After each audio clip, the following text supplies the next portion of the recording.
You're walking through the woods, you come upon a dog that comes up to you. It's got a leash on it.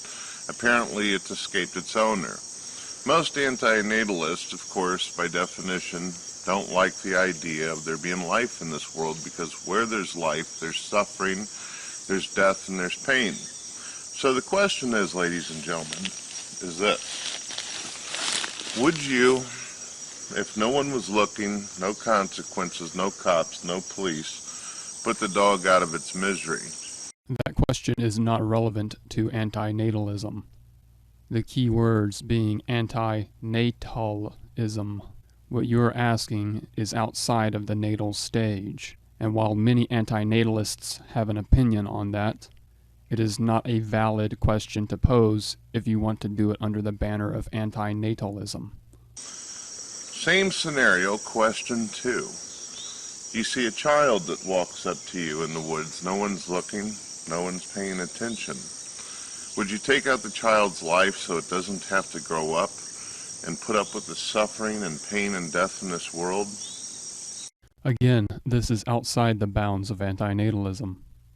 If you want to have a serious conversation about antinatalism, you can rephrase both of your questions as follows. Is it ethical for you to impose new suffering on new sentient life forms just to satisfy your personal wants, your personal desires, or your ego, and neglect the fact that there is a very high probability that that sentient life form will have to endure suffering for the rest of its life? The antinatalist position says it is unethical for you to throw those dice. It is unethical for you to bet with other sentients' welfare.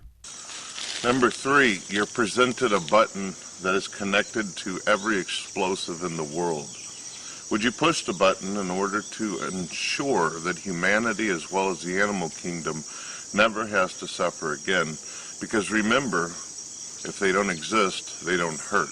They don't go through pain. Antinatalism does not advocate genocide as a solution. There may be antinatalists who would press that button, but that is once again outside of the bounds of antinatalism.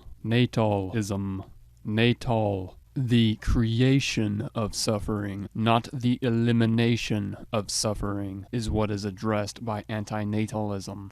Do you have the right to create suffering, not do you have a right to eliminate suffering? That is a separate topic.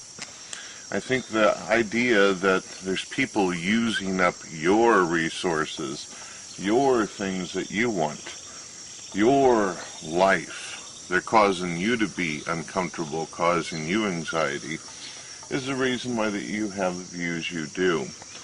Now please answer the questions. Try not to do personal attacks or ad homs, or you completely condemn your own argument.